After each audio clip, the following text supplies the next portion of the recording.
compteurs intelligents sont arrivés au Canada vers 2012. D'abord, ça a été très localisé dans une certaine région de Montréal. Il y a quand même un mouvement qui s'est formé à ce moment-là d'opposition aux compteurs intelligents qui affirmait qu'il y avait un danger lié aux radiofréquences.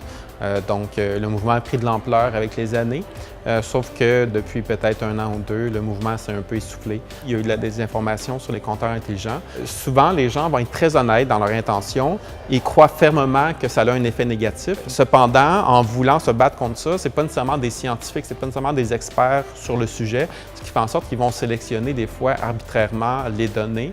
Ils n'auront pas une vision globale. Sur Internet, on peut écrire n'importe quoi, n'importe quand. Je peux n'importe quand écrire un article sur un blog, puis faire croire aux gens que c'est vrai.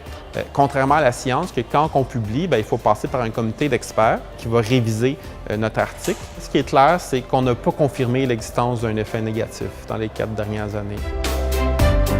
Le compteur intelligent au Québec fonctionne avec les radiofréquences, donc c'est cette façon-là qui est utilisée pour communiquer l'information, alors que les compteurs Linky, ceux de France, transmettent l'information par des fils électriques finalement.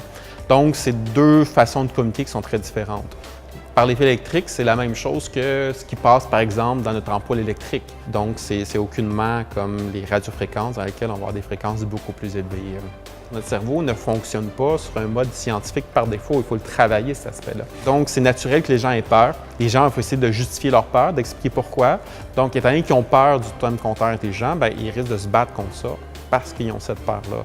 Donc, je pense que c'est un processus naturel, mais c'est sûr que s'il n'y a pas d'émission de radiofréquence, ça devient un certain non-sens.